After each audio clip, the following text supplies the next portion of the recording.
This video is brought to you by my fantastic supporters over at Patreon. Go to patreon.com/TJTheEmperor to find out how you can support the channel. And now, our feature presentation.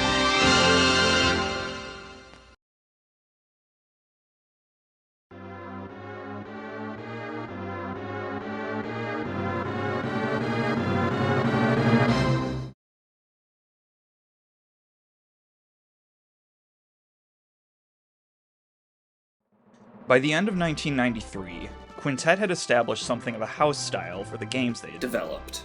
Whether it was the ActRaiser duology, Soul Blazer, or Illusion of Gaia, the style was basically this.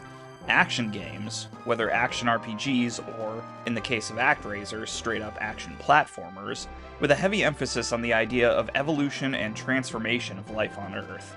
Sure, each game may have had slightly different emphases, but each of them were variations on that singular theme.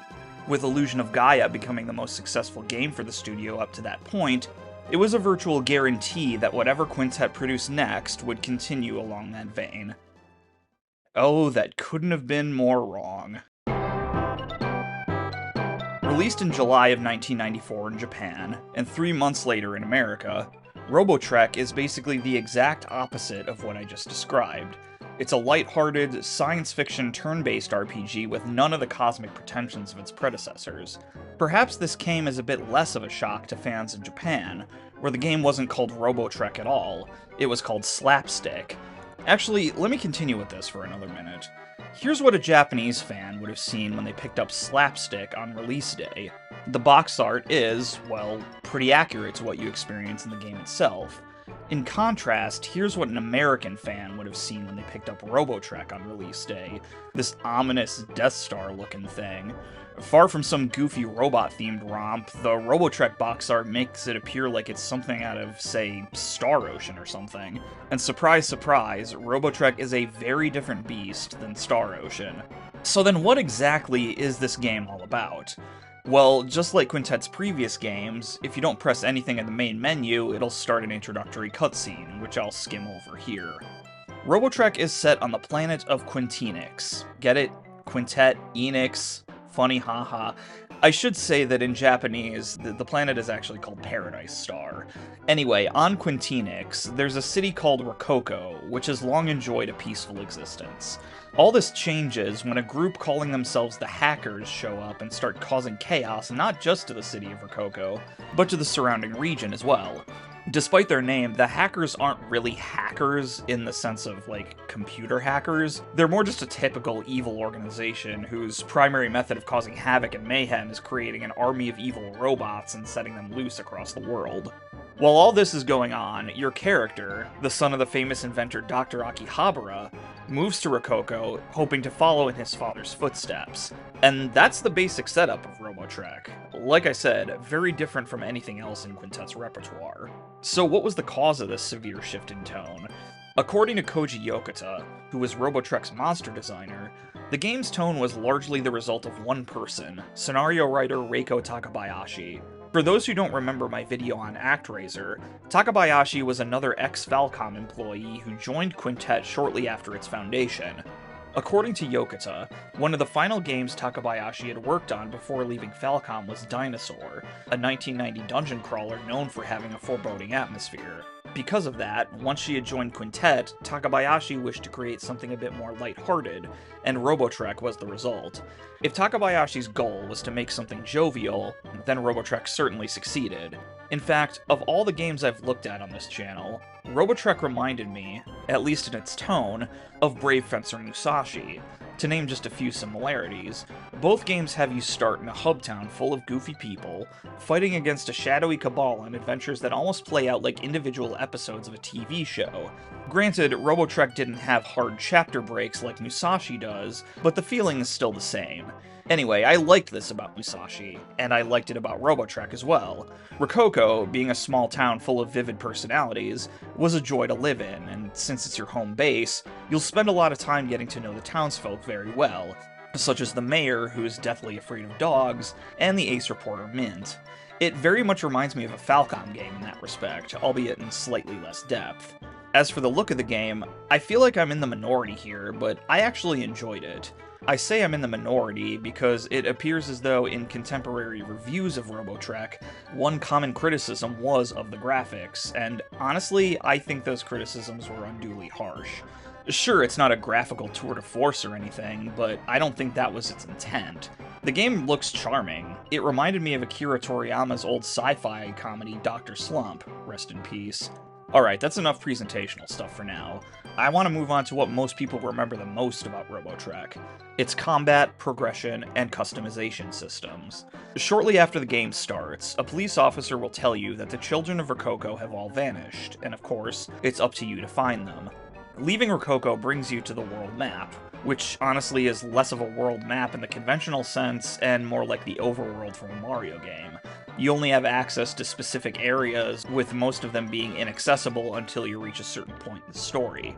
Once you enter one of the other areas, you'll soon find yourself surrounded by enemies. Running into one of them, of course, triggers combat. Now, Robotrek is a turn-based game, yes, but it has one of the most unique combat systems I've ever experienced. Your character doesn't participate in battle directly. Instead, he summons a sentient fighting robot from a giant ball to do his bidding. Okay, I know what you're thinking. It's what everyone thinks when they first play Robotrek. That sounds a lot like Pokemon. And on the surface, yes, I would agree. But look in more detail, and you'll see that Robotrek's combat system is very different from Pokemon's. In fact, it's very different than basically every other RPG from that time period. First of all, the arena is divided into a number of squares, and you're able to move your robot around these squares. Where you stand in relation to your enemies will impact not only what attacks you're able to use, since every attack has range parameters, but also whether the enemies will be able to attack you in turn. You can also move behind enemies to cause more damage, but watch out, because of course the enemies can do the exact same thing to you.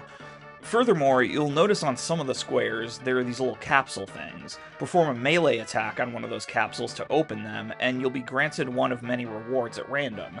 Anything from a health recovery, to extra experience points, to weapons upgrades. Be careful though, they could also explode, causing your robot damage. But if you're not interested in taking that risk, you can also just leave them be, and there's actually a good strategic reason for doing so. Unopened capsules can both block attacks and impede enemy movement. As far as attacking is concerned, your robots have a number of different weapons at their disposal. For the sake of this discussion, I'll limit myself to the three you start out with, namely swords, guns, and missiles. Aside from the obvious variations in strength and range, each weapon also impacts the ATB gauge differently. For instance, if you use missiles, the ATB gauge will drain to almost nothing, forcing you to wait much longer for your next turn. But if you use your sword, the gauge will barely drain, allowing you to act close to twice in a row. This is one game where you can't get by just spamming the attack button until everyone is dead, and I respect it for that. And it's important that you try and end each battle as quickly as possible, because doing so grants you bonus experience points, or megs of data, as experience points are appropriately called in this game. Get enough data, and of course, you'll level up. When you level up, all the robots in your possession get stat bonuses, regardless of whether or not you use them. And with that, now's a good time to discuss the progression and customization systems, because if you thought the combat was complex for its day, its progression and customization is even more so. After leveling up, your robots are granted some bonus points to apply to their stats. This in itself is pretty standard for an RPG. What's novel is that throughout the game, you're able to adjust those stats almost at will. There are these places called R&D rooms scattered throughout the world. You also have access to one every time you level up. Using these R&D rooms, you can adjust your robot's stats in literally any way you please. It's kind of intoxicating, given how much freedom you have. But rearranging stats is but one of a multitude of options you have in the R&D rooms. I'll go over some of the other most important ones now. You can give your robots a number of special attacks by combining multiple standard attacks. For instance, I made a special attack consisting of 3 gunshot attacks to mow down every enemy in my way. There's also an insane amount you can do in the realm of item creation. Throughout the world, there's a series of magazines called Inventor's Friend. Each issue has a corresponding level attached to it. If you're at or above that level when you read it, you'll learn how to create a new item, which you can spend money to create in the R&D room. But of course, creating items is just the tip of the iceberg. Robotrek also has a spectacularly complex item combination system as well. The R&D room can combine 2 items to create a new item, and just about every item in the game can potentially be used in these combinations. Recovery items, weapons, accessories, even pieces of scrap. Again, this is impressively complex for its day, and I give Quintet all the credit in the world for developing it, especially given that none of their previous games featured anything close to this level of depth. Now, so far, I've been pretty positive in my discussion, but I need to stop here, lest I give you all a false impression. Despite the aspects of the game that I did enjoy and respect, for the most part, I did not enjoy my time with Robotrek. I wanted to, I really did, but there were so many little aggravations that just continued to pile higher and higher until I couldn't take it anymore. In fairness, several of those aggravations I'm somewhat willing to dismiss, based on the fact that it's an SNES game from 1994, so it's not going to have some of the quality of life features that would come standard on more modern games. The menu design, for one thing, is something I really didn't like. It was clunky, annoying to navigate, and made even simple tasks like changing your robot's equipment way more aggravating than it had any right to be. Further, there was one feature that wasn't included in said menus, but probably would have made my experience far less aggravating, and that's something to keep track of your item combinations. As an example of what I'm talking about, I'll mention a game that was released exactly a decade after Robotrek, the first Trails in the Sky game. When you learn a new recipe in Sky FC, Estelle writes it in her bracer notebook, which you can reference throughout the rest of the game. You don't have to, for instance, memorize the fact that you need 3 sharp cheeses and 1 tricolor rice to make cheese risotto. Robotrek doesn't have anything comparable to help you out, and it really could have used it.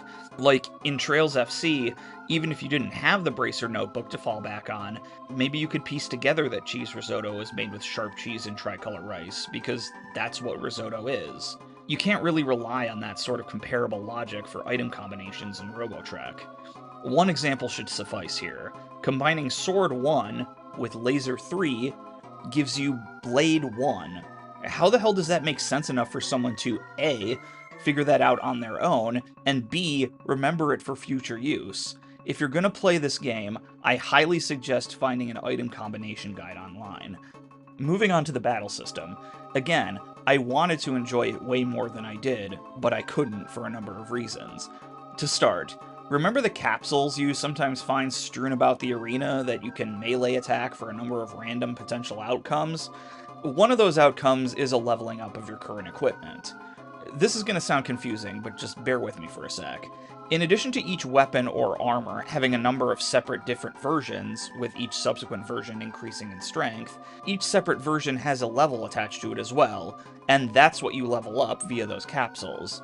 So let's say you have, for instance, Sword 4 equipped, and that Sword 4 is at level 1. Getting the equipment upgrade in the capsule means you'd have Sword 4 level 2, not Sword 5. Does that make sense? I hope so. Anyway, this means that a not insignificant facet of Robotrek's progression system is left up to the whims of the random number generator.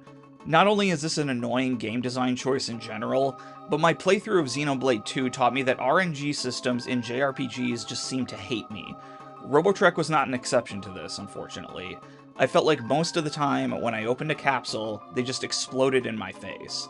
Having to enter all these extra battles for the sole purpose of trying to upgrade my equipment just pissed me off. Especially because, for as much credit as I gave Robotrek for designing a novel combat system, for the most part, it annoyed me to no end. My major issue with battles in Robotrek was that I could never really tell what strategies were going to be effective against different enemies. This is a problem because, to me, it felt like attacks would either kill an enemy in one hit or deal next to no damage. There was virtually no in between. How was I supposed to know that, for instance, missiles would be super effective against gels, but gunshots would hardly dent them? This is in stark contrast to, say, most Final Fantasy games.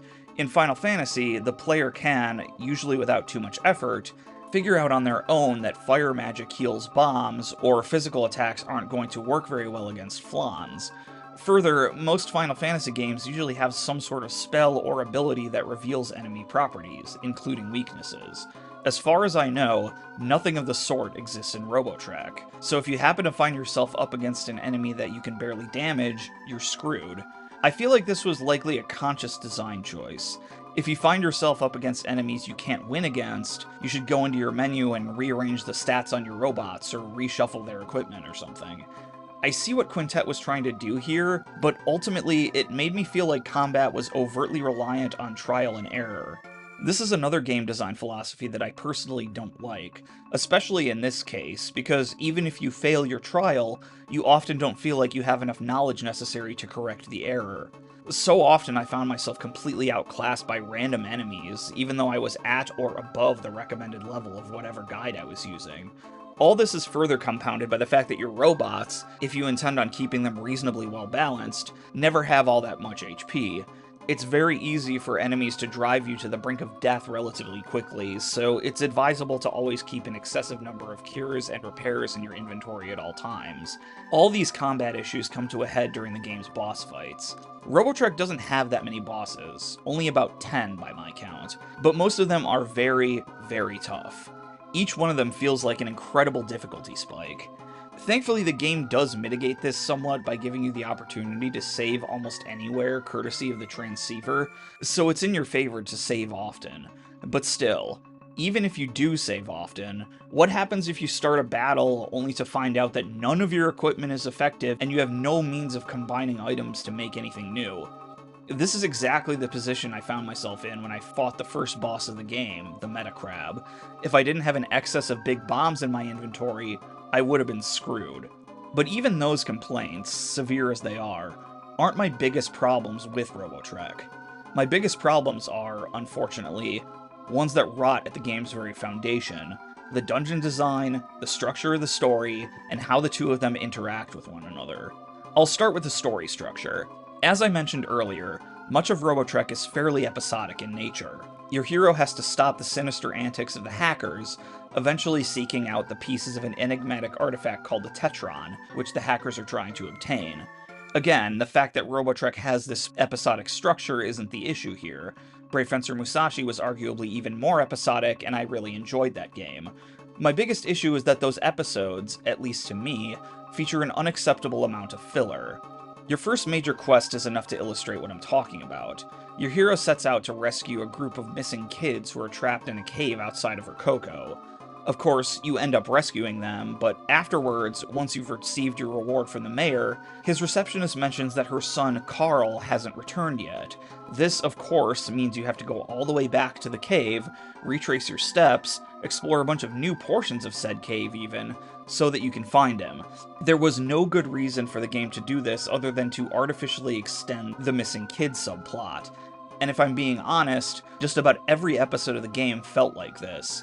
It would be bad enough if the story on its own were plotting the game with filler, but the designs of its dungeons did so as well.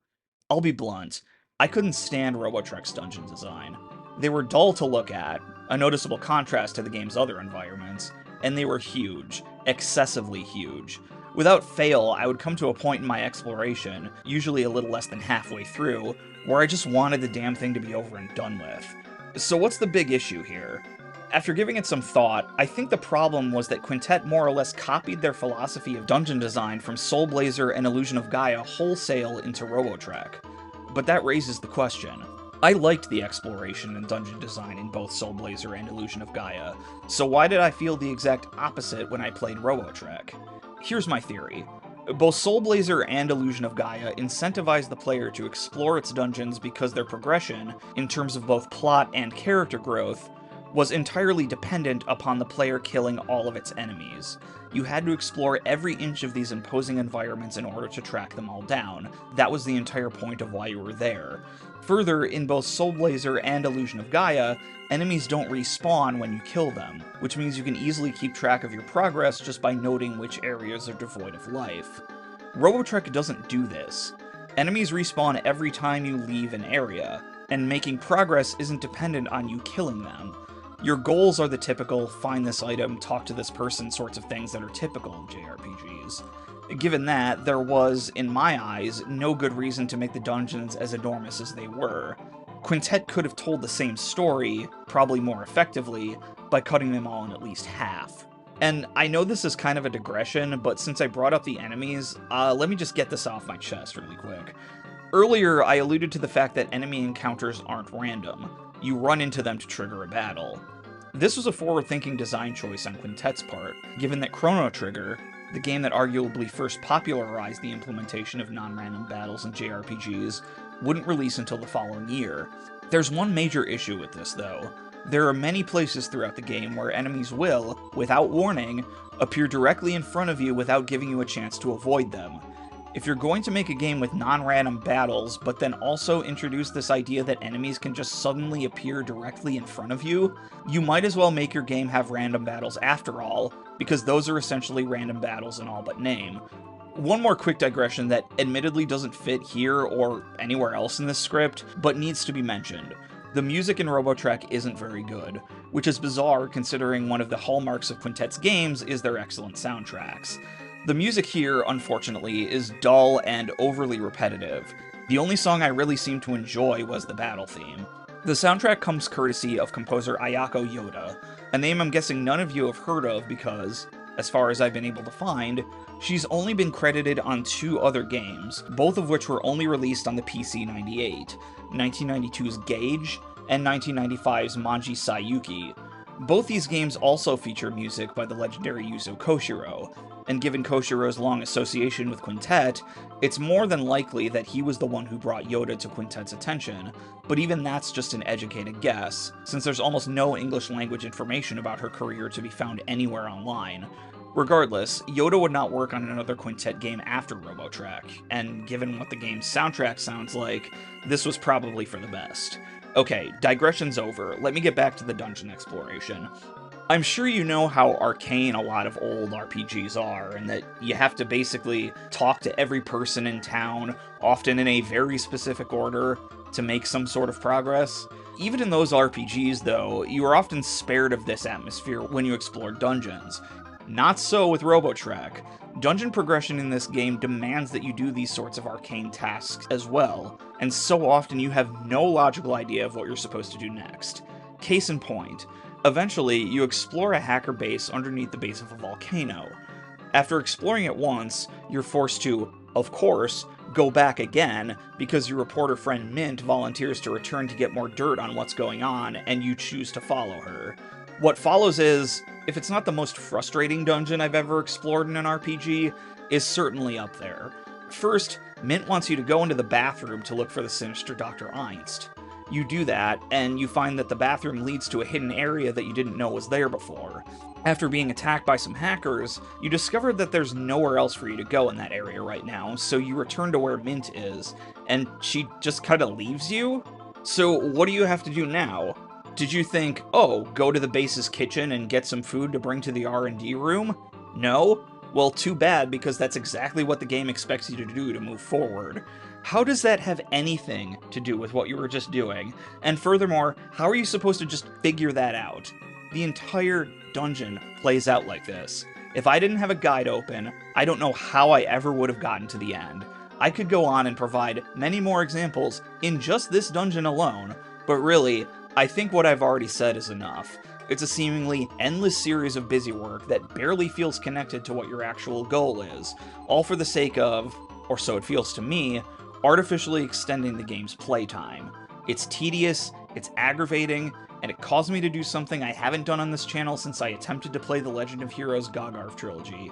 Once I got to about the halfway point, I stopped playing entirely. Now, this was a decision that I actually struggled over for a while.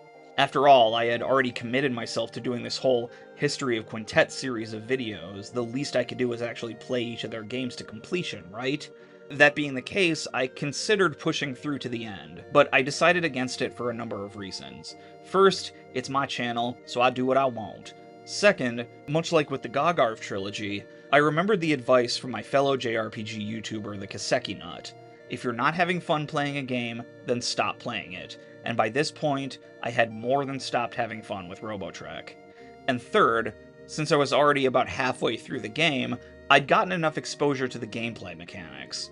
All I would be doing by playing till the end was experiencing the rest of the story, and to me, that wasn't worth it. Not that the story wasn't actively bad, but, and I think Quintet would agree with me on this, it wasn't the focus of the game. If I wanted to see where the story was going, I could just watch it all on YouTube, and so that's what I did. That being the case, for those of you who weren't expecting this video to veer so suddenly in this direction, I'm sorry. From my cursory searches, I know that Robotrek still has a decent cult following, and if any of you are a part of that, I apologize. I respect what the game was trying to do, but it really didn't work for me. And to be honest, the rest of the story wasn't enough to change any of my feelings either. Again, it's not actively bad, far from it. If the gameplay was more enjoyable, I don't think I'd have any issues seeing it through to the end. The thing is, though, it doesn't feel like anything special either, even in the back half when the stakes start to really be raised. The big reveal is that this Tetron thing you've been chasing for most of the game, it turns out that it's a stone that has the power to control time, and it was created by one of your ancestors named Rask, who actually comes from this other alien world called Choco, and he wants to hide the Tetron because one of his acquaintances from Choco, this guy named Gato, sees the potential in abusing the Tetron to control the universe. This has the potential to be investing, I admit, but it just fell flat to me. And honestly, I don't know whether to chalk that up to the original game's script, and I can't figure that out because I can't read Japanese, or to the English translation, because the English translation of this game is bad. There are numerous grammatical errors, and everything just sounds wooden. Basically, it's like most other JRPG translations of its time, only on a higher scale. It's considered to be one of the worst localizations of the NES era. Even Nintendo Power called out the quality of its translation, and when the magazine that's basically the propaganda arm of Nintendo of America is calling you out like that, you fucked up. But even if Robotrek were to receive an improved translation, I still don't know how far that would go in changing my opinion of the game as a whole, because at its core, it doesn't really feel like a Quintet game. And I feel bad about saying that, because, again, it's not as though Takabayashi's story is actively bad, and furthermore, it makes me sound like I want all their stuff to conform to some sort of super narrow definition of what a Quintet game should be, when that isn't entirely true. Yes, Quintet's work up to this point does, in a way, conform to a narrow definition. Action games with cosmic themes relating to the creation and destruction of life on Earth, but outside of that, there's lots of room to establish a unique identity. ActRaiser, Soul Blazer, and Illusion of Gaia all conform to that core foundation, but nobody in their right mind would consider them carbon copies of one another, both in terms of gameplay and, more importantly, the kind of stories they told. Robotrek could have been another game like that, but it just wasn't. There were parts that felt sort of Quintet-like, I admit. You talk to animals, a good number of the dungeons have you transform into a mouse, and there are thematic hints of the ambivalence of technology in human society, but it's nowhere near as powerful as anything in their previous work. And I don't necessarily fault Takabayashi for not writing a Quintet-style story here, because, as I understand, the original scenario for the game was written back in the early 90s and wasn't developed into a full game until years later.